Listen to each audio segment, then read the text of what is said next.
plunged the car back into darkness toward the roadhouse. The killer, the dirty, dirty killer. There was so much dust. Dust and pebbles and Stevie flying out of it. Like a bird. Yes. Like a bird. Yes, Elsa. He got out of his car and he offered me a drink. He stood there and he said, "You better take a drink." Well, there's the Royal Coachman, that roadhouse. And he said he was sorry. We'll stop here and use the phone. There's a Sam Crawford in Fallstown. He runs some tourist house and a funeral chapel. I'll call him from here. Yes. Oh. See all the lights. Why are all the lights on? It's a roadhouse, Elsa. So many people going in. Why are they laughing? Well, they don't know how we feel, Elsa. They don't know about us.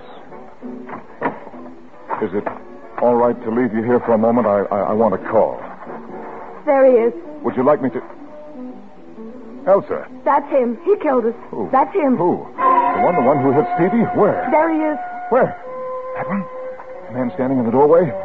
How do you know? Can you see his face? He came over and he stood close and he said, "You better take a drink." He was big and fat, and his body filled the frame of the door. He ran a pudgy hand across his face. Now, he was drunk, all right, and he was trying to shake himself out of it. Well, he'd never drink again. He'd never drive again, not after I got through with him. Elsa, sit back. Now, don't let anyone see you. He killed us. Yes, I know. Now, wait here, Elsa. Wait here. Don't get out of the car.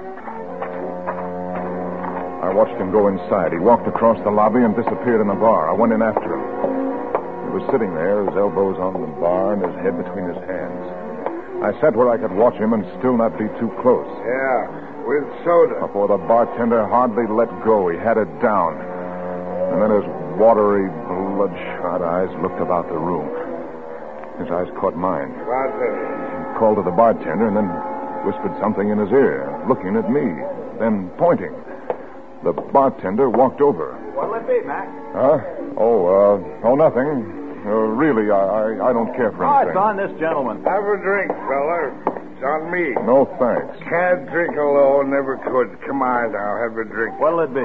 Can't insult a man, you gotta have a drink with him. Come on. Better take a drink with him, fella. Well, soda. Just plain soda, but I'll pay for it myself. Just plain soda. Please, here's the money.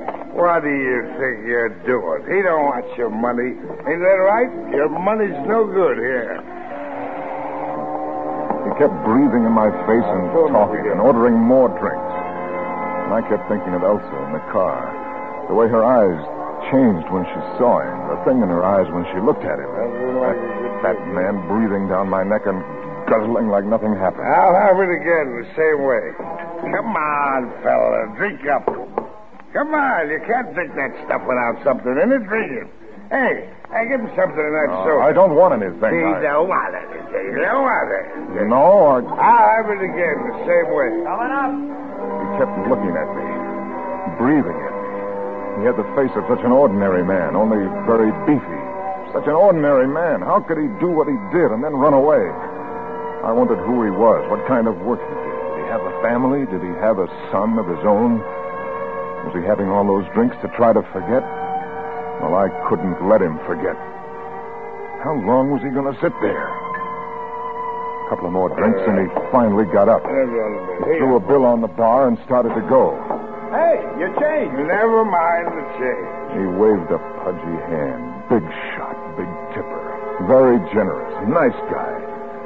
He even offered Elsa a drink after he killed our boy. I followed him into the lobby.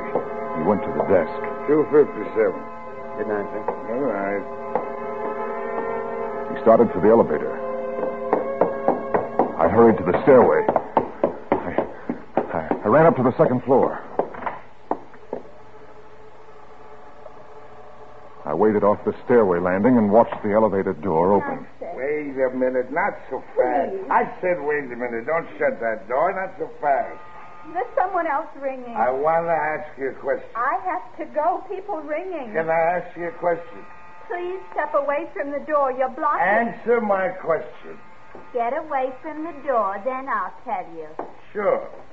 Now answer me. When are you going to... Smart, Alice. Thinks she's smart. He started down the hall, coming towards me. stepped back into the stairway, took a cigarette out of my packet, started to light it.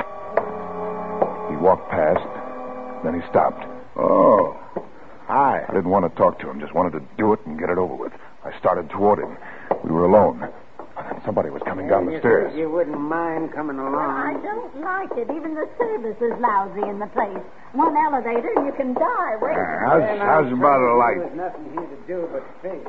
Well, before I could answer him, his fat, pudgy hand closed over mine and drew the lighted match to the cigarette in his mouth. He puffed loosely. His hand was damp and warm. I drew back. Thanks. Yeah. See you out. I counted the doors as he passed on down the hall. 1, 2,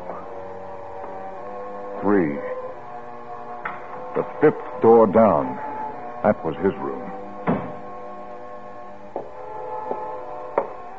I walked slowly down. I stood in front of his door. So now it would happen.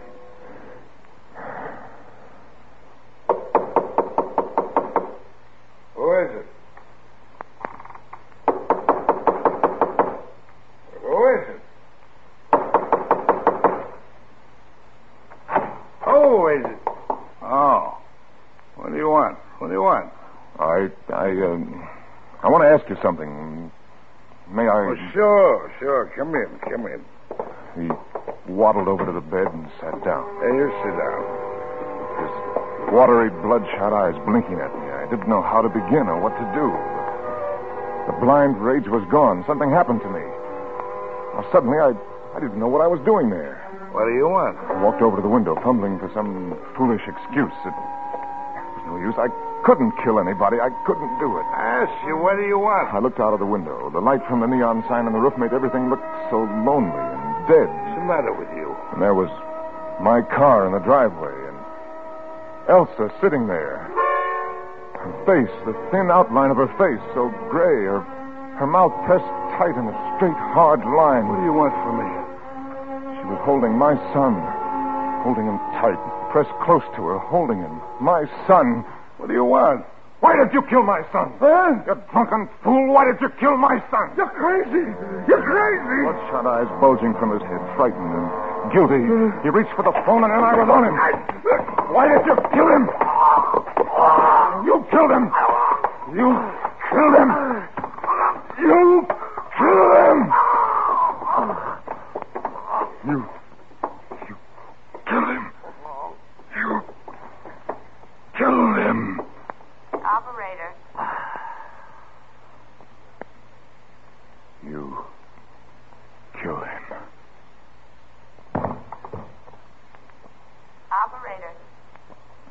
Operator.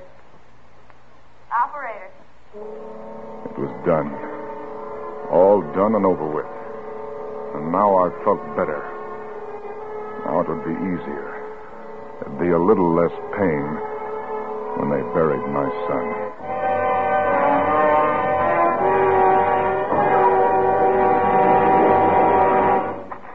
Elsa, you all right? He's dead. I made sure of that. Now let's get out of here. The twisted blacktop road unwound steadily under the headlights. But something had changed.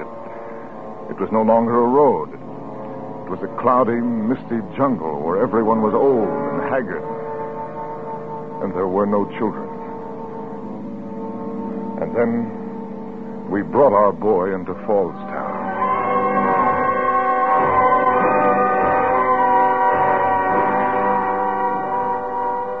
If you don't mind a suggestion, Mr. Kane, you look pretty done in. And when we carried the boy out of the car, I had a look at your wife. Yes, I know. Good thing you didn't stop at the Royal Coachman. Where? The Royal Coachman, that's a roadhouse. Halfway between here and my uncle's gas station. You didn't see it? No. Well, it's all lit up with neon, like a regular Christmas tree. Troopers just phoned. There's a job for me.